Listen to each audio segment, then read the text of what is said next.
বিসমিল্লাহির রহমানির রাহিম। আসসালামু আলাইকুম ওয়া রাহমাতুল্লাহি ওয়া বারাকাতুহু। শ্রদ্ধেয় দর্শক, স্বাগত জানাচ্ছি আজকের বিশেষ প্রতিবেদনে। দেশের প্রায় ১৪ লাখ সরকারি কর্মকর্তা কর্মচারী এবং ১০ লাখেরও বেশি অবসরপ্রাপ্ত কর্মচারী দীর্ঘদিন ধরে যে খবরটির জন্য উৎকণ্ঠার সঙ্গে অপেক্ষা করছেন, আজকের প্রতিবেদনে আমরা বিস্তারিত কথা বলব সেই নবম জাতীয় বেতন স্কেল বা নতুন পে স্কেল নিয়ে। প্রক্রিয়াটি এখন কোথায় গিয়ে দাঁড়িয়েছে, মন্ত্রিসভায় কী অবস্থায় আছে ফাইলটি, নতুন বেতন কাঠামোয় কী পরিবর্তন আসছে, আর্থিক হিসাব নিকাশ কেমন, সরকারি কর্মচারী সংগঠনগুলোর প্রতিক্রিয়া কী, আর সবচেয়ে গুরুত্বপূর্ণ প্রশ্ন, কবে নাগাদ এই স্কেল বাস্তবে কার্যকর হতে পারে, সবকিছু আজকের প্রতিবেদনে ধারাবাহিকভাবে তুলে ধরব। দর্শক, শুরু থেকে শেষ পর্যন্ত আমাদের সঙ্গেই থাকুন। আজকের গুরুত্বপূর্ণ শিরোনাম। দর্শক, শুরুতেই দেখে নেওয়া যাক আজকের গুরুত্বপূর্ণ শিরোনামগুলো। নবম পে স্কেলের প্রস্তাব এখন চূড়ান্ত পর্যালোচনার পর্যায়ে, শিগগিরই যাচ্ছে মন্ত্রিসভায়। মন্ত্রিপরিষদ সচিবের নেতৃত্বাধীন উচ্চ পর্যায়ের কমিটির একাধিক বৈঠক শেষে প্রস্তুত হয়েছে খসড়া সুপারিশ। প্রধানমন্ত্রীর স্পষ্ট নির্দেশনা, চলতি অর্থবছরের মধ্যেই বাস্তবায়ন করতে হবে নতুন বেতন কাঠামো। অর্থমন্ত্রীর সুস্পষ্ট বার্তা, আন্তর্জাতিক মুদ্রা তহবিলের ঋণ শর্তের সঙ্গে এই বেতন কাঠামোর কোনো সম্পর্ক নেই। সর্বনিম্ন ও সর্বোচ্চ বেতন নিয়ে গণমাধ্যমে আসছে বিভিন্ন তথ্য, তবে চূড়ান্ত সরকারি অনুমোদন এখনও বাকি। সরকারি কর্মচারী কল্যাণ সমিতি ও এমপিওভুক্ত শিক্ষক সংগঠনগুলোর পক্ষ থেকে দ্রুত বাস্তবায়নের দাবি অব্যাহত রয়েছে। দর্শক, চলুন এবার একে একে বিস্তারিতভাবে জেনে নেওয়া যাক পুরো বিষয়টি। সর্বশেষ অবস্থান, ফাইল এখন মন্ত্রিসভার দোরগোড়ায়। দর্শক, প্রথমেই আসা যাক সবচেয়ে তাজা ও গুরুত্বপূর্ণ খবরে। নির্ভরযোগ্য সরকারি সূত্র বলছে, দীর্ঘ প্রতীক্ষিত নবম জাতীয় পে স্কেলের প্রস্তাব এখন চূড়ান্ত পর্যালোচনার পর্যায়ে রয়েছে এবং শিগগিরই এই ফাইল মন্ত্রিসভায় উপস্থাপন করা হতে পারে বলে জানা যাচ্ছে। জনপ্রশাসন মন্ত্রণালয় ও অর্থ বিভাগের কর্মকর্তারা বলছেন, মন্ত্রিপরিষদ সচিবের নেতৃত্বে গঠিত বিশেষজ্ঞ কমিটি প্রস্তাবিত বেতন কাঠামোর বিভিন্ন দিক নিয়ে ইতিমধ্যে একাধিক বৈঠক সম্পন্ন করেছে। বেসামরিক প্রশাসন, জুডিশিয়াল সার্ভিস এবং সশস্ত্র বাহিনীর বেতন কাঠামো আলাদাভাবে পর্যালোচনা করে একটি সমন্বিত ও চূড়ান্ত সুপারিশ প্রস্তুত করছে এই কমিটি। মন্ত্রিসভার অনুমোদন পাওয়ার পরপরই সরকারের পক্ষ থেকে আনুষ্ঠানিক প্রজ্ঞাপন জারির প্রক্রিয়া শুরু হবে বলে সংশ্লিষ্ট সূত্র নিশ্চিত করেছে। তবে দর্শক, এখনও পর্যন্ত সরকারের পক্ষ থেকে সুনির্দিষ্ট কোনো আনুষ্ঠানিক ঘোষণা আসেনি, ফলে সারা দেশের সরকারি কর্মচারীরা উৎকণ্ঠার সঙ্গে অপেক্ষা করছেন চূড়ান্ত সিদ্ধান্তের জন্য। প্রক্রিয়াটি যেভাবে এগিয়েছে, জাতীয় বেতন কমিশনের প্রতিবেদন। দর্শক, এবার একটু সংক্ষেপে দেখে নেওয়া যাক প্রক্রিয়াটি ঠিক কিভাবে বর্তমান পর্যায়ে পৌঁছাল। সাবেক অর্থসচিব জাকির আহমেদ খানের নেতৃত্বে ২৩ সদস্যের একটি জাতীয় বেতন কমিশন গঠন করা হয়েছিল। দীর্ঘদিন পর্যালোচনা ও বিশ্লেষণ শেষে চলতি বছরের জানুয়ারি মাসের ২১ তারিখে কমিশন তাদের চূড়ান্ত প্রতিবেদন সরকারের কাছে জমা দেয়। প্রতিবেদন জমা দেওয়ার পরপরই সরকার মন্ত্রিপরিষদ সচিবের নেতৃত্বে একটি উচ্চ পর্যায়ের কমিটি গঠন করে, যাদের প্রধান দায়িত্ব ছিল কমিশনের সুপারিশগুলো খুঁটিয়ে পর্যালোচনা করা এবং একটি বাস্তবায়নযোগ্য রূপরেখা তৈরি করা। অর্থ ও পরিকল্পনা বিষয়ক উপদেষ্টার দপ্তর থেকে সে সময় জানানো হয়েছিল, সচিব কমিটির পর্যালোচনা সম্পন্ন হওয়ার পরই পরবর্তী পদক্ষেপ নেওয়া হবে। দর্শক, সেই দীর্ঘ পর্যালোচনা প্রক্রিয়া এখন প্রায় শেষ পর্যায়ে পৌঁছেছে বলেই সংশ্লিষ্ট সূত্র থেকে জানা যাচ্ছে। বাজেট ঘোষণা ১ জুলাই থেকে কার্যকরের পরিকল্পনা। দর্শক, নতুন পে স্কেল নিয়ে সবচেয়ে গুরুত্বপূর্ণ আনুষ্ঠানিক ঘোষণাটি এসেছিল চলতি ২০২৬-২৭ অর্থবছরের বাজেট বক্তৃতায়। জাতীয় সংসদে বাজেট উপস্থাপনকালে অর্থমন্ত্রী আমির খুসরু মাহমুদ চৌধুরী জানিয়েছিলেন, আগামী ১ জুলাই থেকেই ধাপে নতুন বেতন কাঠামো কার্যকর করা হবে। তবে সে সময় বাজেট বক্তৃতায় এই খাতের জন্য সুনির্দিষ্ট বরাদ্দের অঙ্ক নিয়ে বিস্তারিত কিছু জানানো হয়নি, যা নিয়ে সরকারি কর্মচারীদের মধ্যে মিশ্র প্রতিক্রিয়া তৈরি হয়েছিল। অনেকেই বলছেন, বাজেট বক্তৃতায় ঘোষণা এলেও বাস্তবে আনুষ্ঠানিক প্রজ্ঞাপন জারি না হওয়া পর্যন্ত এটিকে সম্পূর্ণভাবে চূড়ান্ত বলে ধরে নেওয়া যাচ্ছে না। এই প্রসঙ্গে প্রধানমন্ত্রী তারেক রহমান সংশ্লিষ্ট কর্মকর্তাদের স্পষ্ট নির্দেশ দিয়েছেন, চলতি অর্থবছরের শুরু থেকেই যেন নবম জাতীয় পে স্কেল বাস্তবায়ন করা হয়। প্রয়োজনে ধাপে হলেও এই প্রক্রিয়া যেন কোনোভাবেই থেমে না থাকে। গ্রেড কাঠামো ২০টি গ্রেডই থাকছে অপরিবর্তিত। দর্শক, এখন আসা যাক সবচেয়ে গুরুত্বপূর্ণ প্রশ্নে।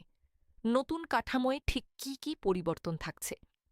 সংশ্লিষ্ট সূত্র অনুযায়ী, বর্তমানে সরকারি চাকরিতে যে ২০টি বেতন গ্রেড রয়েছে, নতুন কাঠামোতেও সেই ২০টি গ্রেডই অপরিবর্তিত থাকছে। অর্থাৎ গ্রেড সংখ্যা কমানো বা বাড়ানো হচ্ছে না, বরং প্রতিটি গ্রেডের বেতনের অঙ্ক নতুনভাবে পুনর্গঠন করা হচ্ছে। এর মানে হল, প্রথম শ্রেণীর গ্যাজেটেড কর্মকর্তা থেকে শুরু করে সবচেয়ে নিচের গ্রেডের কর্মচারী পর্যন্ত সবার বেতন কাঠামোতেই পরিবর্তন আসবে। তবে সেটি হবে বিদ্যমান কাঠামোর ভেতরেই একটি নতুন পুনর্বিন্যাস। প্রস্তাবিত সর্বনিম্ন ও সর্বোচ্চ বেতন। দর্শক, গণমাধ্যমে প্রকাশিত বিভিন্ন প্রতিবেদন অনুযায়ী নতুন পে স্কেলে সর্বনিম্ন মূল বেতন প্রায় ২০,০০০ টাকা এবং সর্বোচ্চ মূল বেতন প্রায় ১,৬০,০০০ টাকা পর্যন্ত নির্ধারণ করার প্রস্তাব রয়েছে। বর্তমান অষ্টম পে স্কেলে সর্বনিম্ন ও সর্বোচ্চ বেতনের অনুপাত যেখানে প্রায় ১:৯.৫ ছিল, নতুন কাঠামোয় সেই অনুপাত কিছুটা কমিয়ে আনার প্রস্তাব রয়েছে বলে জানা যাচ্ছে, যার মূল লক্ষ্য নিম্ন ও উচ্চ গ্রেডের মধ্যকার বেতন বৈষম্য কমিয়ে আনা। দর্শক, এখানে একটি বিষয় স্পষ্ট করে বলে রাখা জরুরি, এই অঙ্কগুলো এখনও প্রস্তাবের পর্যায়ে রয়েছে। চূড়ান্ত অনুমোদনের আগে এতে পরিবর্তন আসার সম্ভাবনাও একেবারেই উড়িয়ে দেওয়া যাচ্ছে না।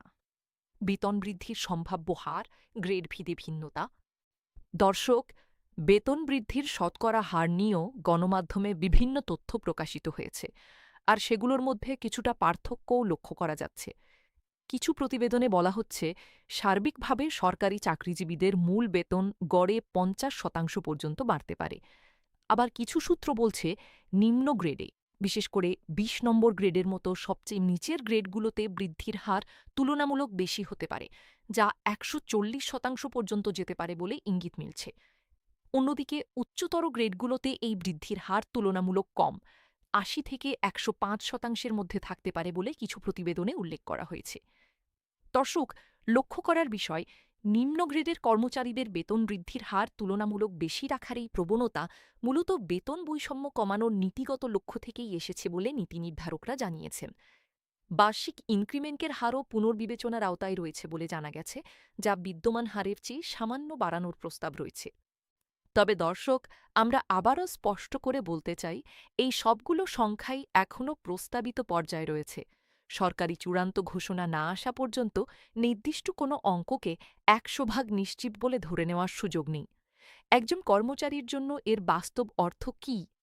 দর্শক, এতক্ষণ আমরা যেসব সংখ্যা ও শতাংশের কথা বললাম, সেগুলো একজন সাধারণ সরকারি কর্মচারীর জীবনে ঠিক কী প্রভাব ফেলতে পারে তা একটু সহজভাবে বোঝার চেষ্টা করি।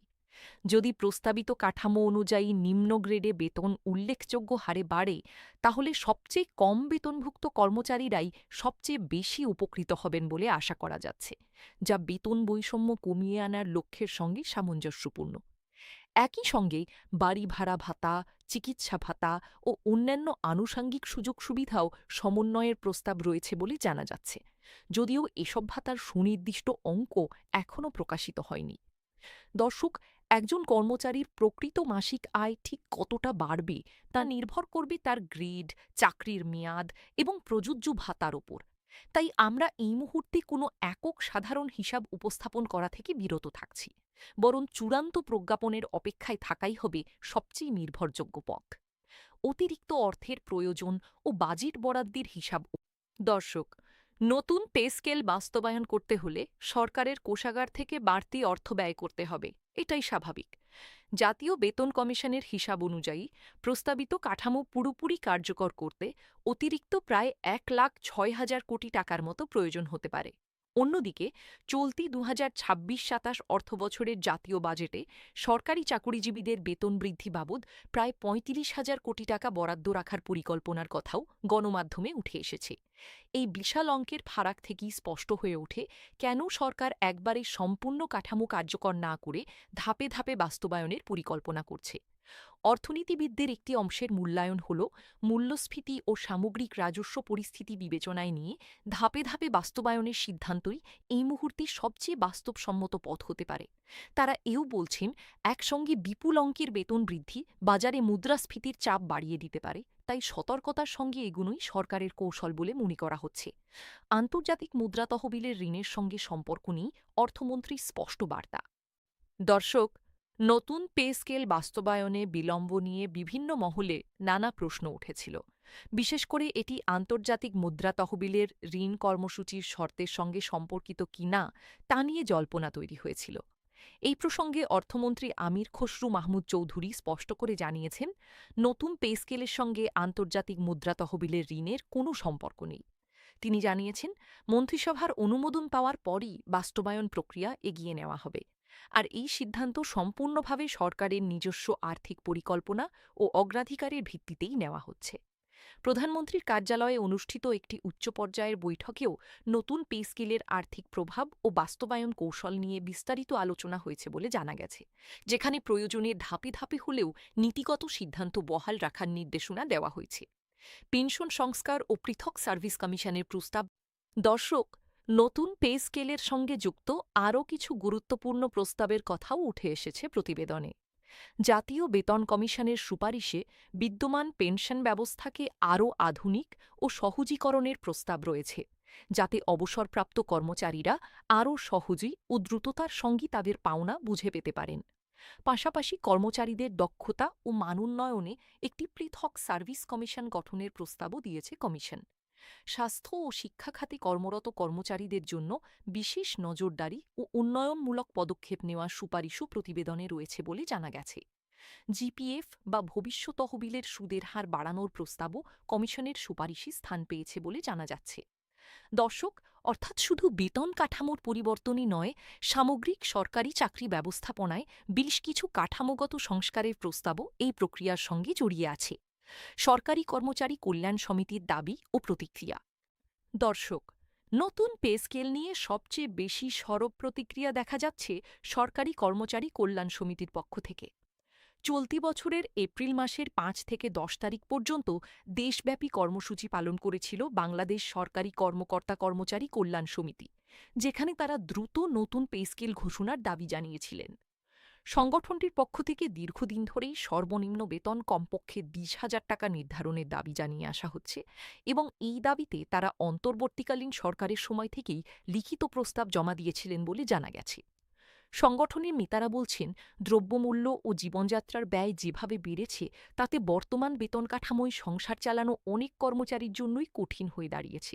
তাই দ্রুত মন্ত্রিসভার অনুমোদন পাওয়া এবং প্রজ্ঞাপন জারি হওয়াটাই এখন তাদের প্রধান ও একমাত্র দাবি। এনপিওভুক্ত শিক্ষকদের প্রত্যাশা। দর্শক, নতুন পে স্কেল নিয়ে বিশেষভাবে প্রত্যাশা তৈরি হয়েছে দেশের এমপিওভুক্ত শিক্ষকদের মধ্যেও। শিক্ষাখাত সংশ্লিষ্ট সূত্র বলছে, বিশেষ করে দশম গ্রেডে কর্মরত শিক্ষকদের বেতনে উল্লেখযোগ্য পরিবর্তন আসতে পারে নতুন কাঠামোয়। এমপিওভুক্ত শিক্ষক ও কর্মচারীদের সংগঠনগুলো দীর্ঘদিন ধরেই বেতন বৈষম্য দূর করার দাবি জানিয়ে আসছে, আর নতুন পে স্কেলের মাধ্যমে সেই বৈষম্য অনেকটাই কমে আসবে বলে আশা করছেন তারা। তবে শিক্ষকদের একটি অংশ এখনও সরকারি ঘোষণার অপেক্ষায় সতর্ক অবস্থানে রয়েছেন, কারণ অতীতে একাধিকবার ঘোষণার তারিখ পেছানোর অভিজ্ঞতা তাদের রয়েছে। কেন দেরি হচ্ছে? অর্থনৈতিক বাস্তবতার বিশ্লেষণ। দর্শক, স্বাভাবিকভাবেই প্রশ্ন উঠছে, এত আলোচনা, এত প্রস্তুতি এবং এত বৈঠকের পরও কেন এখনও চূড়ান্ত ঘোষণা আসছে না? সংশ্লিষ্ট মহল বলছে, এর পেছনে মূলত কয়েকটি কারণ কাজ করছে। প্রথমত, নতুন কাঠামো বাস্তবায়নে যে বিপুল পরিমাণ অতিরিক্ত অর্থের প্রয়োজন তা সরকারের সামগ্রিক রাজস্ব আয়ের সঙ্গে সামঞ্জস্য রেখে সতর্কতার সঙ্গে পরিকল্পনা করতে হচ্ছে। দ্বিতীয়ত, মূল্যস্ফীতির ওপর বেতন বৃদ্ধির সম্ভাব্য প্রভাব নিয়েও গভীর বিশ্লেষণ চলছে বলে জানা গেছে। তৃতীয়ত, বেসামরিক প্রশাসন, জুডিশিয়াল সার্ভিস ও সশস্ত্র বাহিনীর মতো আলাদা আলাদা খাতের বেতন কাঠামো সমন্বয় করাটাও একটি জটিল প্রক্রিয়া, যাতে স্বাভাবিকভাবেই বাড়তি সময় লাগছে। চতুর্থত, রাজনৈতিক ও প্রশাসনিক পর্যায়ে সমন্বয় সাধনও একটি গুরুত্বপূর্ণ বিষয় বলে সংশ্লিষ্টরা মনে করছেন। অর্থনীতি বিশ্লেষকদের একাংশের মতো, ধাপে ধাপে বাস্তবায়নের সিদ্ধান্ত নিলে স্বল্প মেয়াদে হয়তো কর্মচারীদের কিছুটা অপেক্ষা করতে হবে, তবে দীর্ঘমেয়াদে এটি সামগ্রিক অর্থনৈতিক স্থিতিশীলতার জন্য সহায়ক হতে পারে। সামনের পথ মন্ত্রিসভার অনুমোদন ও প্রজ্ঞাপন প্রক্রিয়া।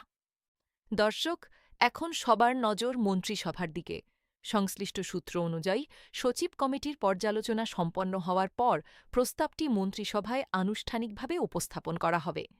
মন্ত্রিসভার অনুমোদন পাওয়ার পরপরই অর্থ মন্ত্রণালয় ও জনপ্রশাসন মন্ত্রণালয়ের যৌথ উদ্যোগে আনুষ্ঠানিক প্রজ্ঞাপন জারি করা হবে বলে জানা গেছে। প্রজ্ঞাপন জারির পরই কার্যকর হবে নতুন বেতন কাঠামো এবং তারপর ধাপে ধাপে তা বাস্তবায়িত হতে থাকবে বলে পরিকল্পনা রয়েছে। দর্শক, ঠিক কোন তারিখে এই প্রজ্ঞাপন জারি হবে তা নিয়ে এখনও নির্দিষ্ট কোনো ঘোষণা আসেনি, তবে সংশ্লিষ্ট মহল বলছে প্রক্রিয়াটি এখন একেবারে চূড়ান্ত পর্যায়ে পৌঁছেছে এবং যে কোনো সময় বড় ঘোষণা আসতে পারে। দর্শকের জন্য গুরুত্বপূর্ণ পরামর্শ। দর্শক, এই মুহূর্তে যারা সরকারি চাকরিতে কর্মরত আছেন বা যাদের পরিবারে সরকারি চাকরিজীবী রয়েছেন, তাদের জন্য আমাদের পরামর্শ থাকবে কোনো অনানুষ্ঠানিক তথ্য, গুজব বা অসমর্থিত হিসাবের ওপর ভিত্তি করে কোনো আর্থিক সিদ্ধান্ত নেবেন না। শুধুমাত্র সরকারের আনুষ্ঠানিক প্রজ্ঞাপন প্রকাশিত হওয়ার পরই নতুন বেতন কাঠামোর সুনির্দিষ্ট তথ্যকে সম্পূর্ণভাবে নিশ্চিত বলে ধরে নেওয়া উচিত। আমরা আমাদের পরবর্তী প্রতিবেদনগুলোতে সরকারি ঘোষণা পাওয়া মাত্রই আপনাদের সবার আগে বিস্তারিত জানানোর চেষ্টা করব। সংক্ষিপ্ত পুনরালোচনা। দর্শক, আজকের প্রতিবেদনের মূল বিষয়গুলো একবার সংক্ষেপে দেখে নেওয়া যাক। নবম জাতীয় পে স্কেলের প্রস্তাব এখন চূড়ান্ত পর্যালোচনার পর্যায়ে এবং শিগগিরই মন্ত্রিসভায় উপস্থাপিত হতে পারে। জাতীয় বেতন কমিশন চলতি বছরের জানুয়ারিতে চূড়ান্ত প্রতিবেদন জমা দিয়েছিল, যার ভিত্তিতে সচিব কমিটি দীর্ঘ পর্যালোচনা সম্পন্ন করেছে। বাজেট বক্তৃতায় ১ জুলাই থেকে ধাপে ধাপে কার্যকরের ঘোষণা দেওয়া হলেও এখনও আনুষ্ঠানিক প্রজ্ঞাপন আসেনি। বর্তমান ২০টি গ্রেডই বহাল থাকছে, তবে বেতনের অঙ্ক নতুনভাবে পুনর্গঠিত হচ্ছে। সর্বনিম্ন ও সর্বোচ্চ বেতন এবং বৃদ্ধির হার নিয়ে বিভিন্ন সংখ্যা গণমাধ্যমে প্রকাশিত হলেও চূড়ান্ত অঙ্ক এখনও অনিশ্চিত। অতিরিক্ত অর্থের প্রয়োজনীয়তা ও বাজেট বাস্তবতার কারণে ধাপে ধাপে বাস্তবায়নের পরিকল্পনা রয়েছে। অর্থমন্ত্রী স্পষ্ট করেছেন, এর সঙ্গে আন্তর্জাতিক মুদ্রা তহবিলে ঋণের কোনো সম্পর্ক নেই। পেনশন সংস্কার ও পৃথক সার্ভিস কমিশন গঠনের প্রস্তাবও এই প্রক্রিয়ার সঙ্গে জড়িত। সরকারি কর্মচারী কল্যাণ সমিতি ও এনপিওভুক্ত শিক্ষকরা দ্রুত বাস্তবায়নের দাবি জানিয়ে আসছেন। মন্ত্রিসভার অনুমোদনের পরই আনুষ্ঠানিক প্রজ্ঞাপন জারি হবে এবং তখনই বিষয়টি সম্পূর্ণভাবে নিশ্চিত হবে। সমাপ্তি। দর্শক, নতুন পে স্কেল নিয়ে আজকের বিস্তারিত প্রতিবেদন এখানেই শেষ করছি। এই বিষয়ে যে কোনো নতুন তথ্য বা সরকারি ঘোষণা পাওয়া মাত্রই আমরা আপনাদের সবার আগে জানানোর চেষ্টা করব। আজকের প্রতিবেদনে শুরু থেকে শেষ পর্যন্ত সঙ্গে থাকার জন্য আপনাদের সবাইকে আন্তরিক ধন্যবাদ। আল্লাহ হাফেজ, ভালো থাকবেন, সুস্থ থাকবেন। ওয়াসসালামু আলাইকুম ওয়া রাহমাতুল্লাহি ওয়া বারাকাতুহু।